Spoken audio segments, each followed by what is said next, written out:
Hi, welcome back to Cooking with Kenzie. This is Mackenzie. And what are we making today, Mackenzie? We're making taco salad. Taco salad. Is that one of your favorites? Yes, it's one of my favorites. It's one of your favorites. Yes, it's one of my favorites. I like it. So it's not a real hard.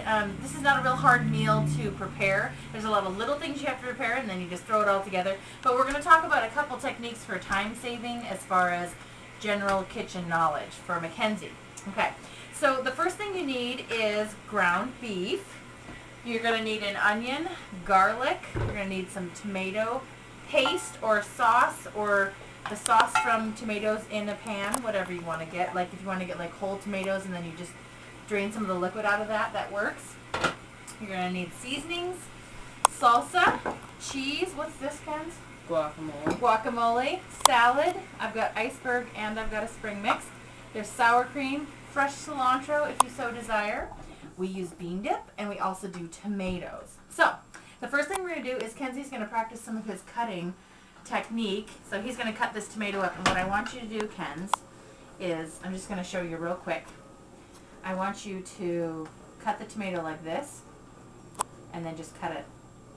Oh, you know what? I cut it in half the wrong way. Oh, whatever. I'm going to cut off that little rotten end there, like that. Okay, and we'll just chunk it up. Actually, you know, the easiest way to do it is cut it in half, and then cut it in quarters, like this. I'm going to do this half, and then you can do the other half, okay? Don't mind me, I'm just stumbling through here. You don't want it to be too small, but you don't want it to be too big either. If you have eaters who don't like tomatoes, you can just use salsa instead, and, you know, cut the tomatoes out, and then just cut, wait, you got to do it like this, remember? You're going to make them into little chunks. Like that. And remember, how do you hold your fingers? Away from the knife. You hold them like this so that you're not going to cut yourself, okay? Says the woman who cuts herself weekly. On a daily basis. Yes, Mackenzie always reminds me when I cut myself, you got to stop cutting yourself. What are you, going emo? Okay, you cut that side. I'm going to get a bowl for it.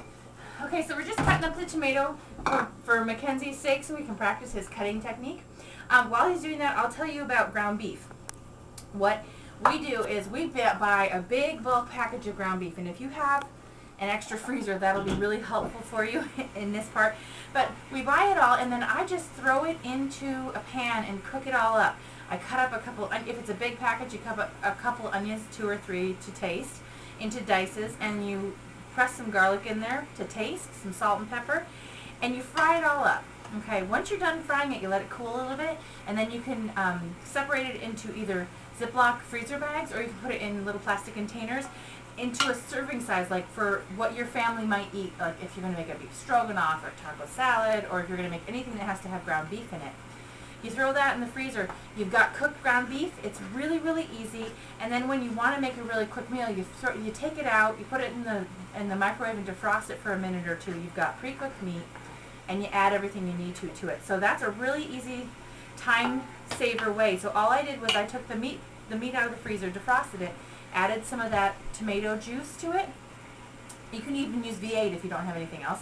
I put some chili powder in, some cayenne pepper, so a little bit more salt and pepper, and a little bit of cumin, and that's how I made it. And then I took like probably a teaspoon of flour and put that in so it would thicken it up a little bit. And then what you get is like, it's a little bit juicy because you want it to be a little juicy in a taco salad, but it's not like runny or watery, and that's the perfect consistency. Also, if you want to not use ground beef, you can use chicken. You can just take some regular chicken breast or chicken thighs, whichever you prefer, and dice that up and put that in a pan and saute it with the same thing that you would do this with. You just saute it up a little bit with some onions and garlic, and then you sprinkle it with those seasonings, and you can add the tomato sauce and the flour and thicken it up. If you want to do it that way, it's perfectly fine. You could also not have meat at all.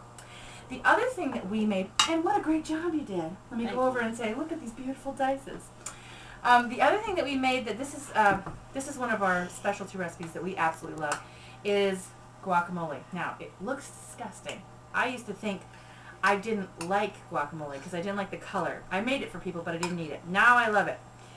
I'm going to take 3 avocados, and I don't have the avocados in front of me today, so I'll just You're going to have to, I'll do it another day, but I'll put the recipe up.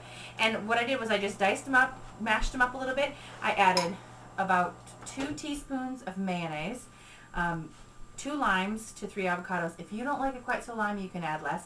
I put about 3.5 big chunks of garlic in here because we really like it to be garlicky.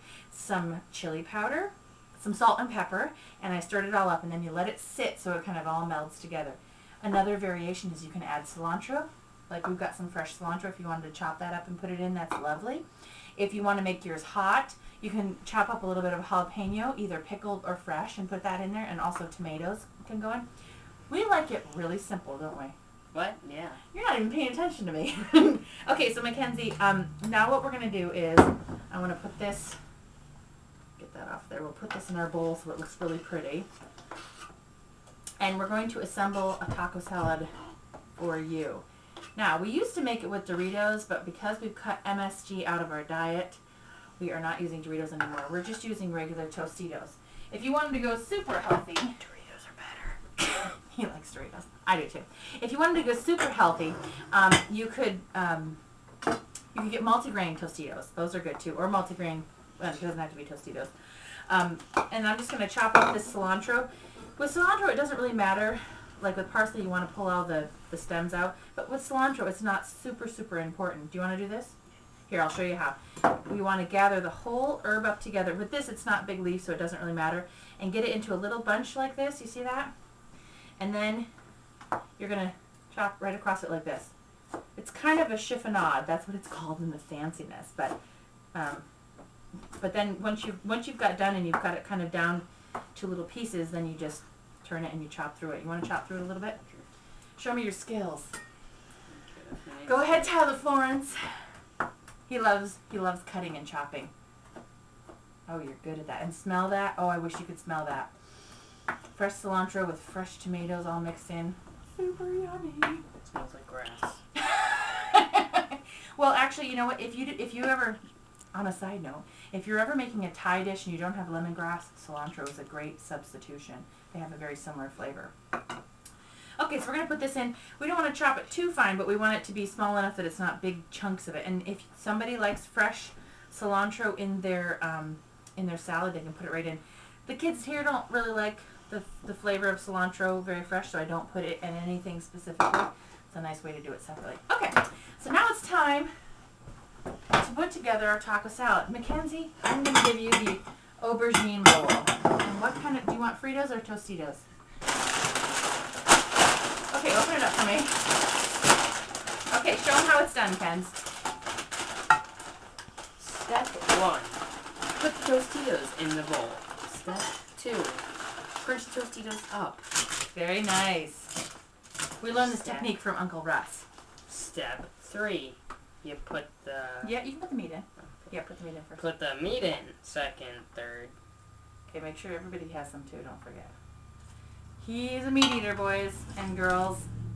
Cheese? Then step... I don't know. Put in cheese. It's better melted. Oh yeah, and if you want to, I'm personally one of those anal retentives that likes to put in everything.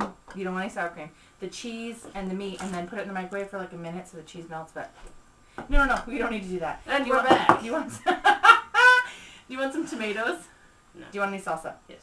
Okay, salsa. And would you like spring mix or would you like iceberg lettuce? I'll take the stuff.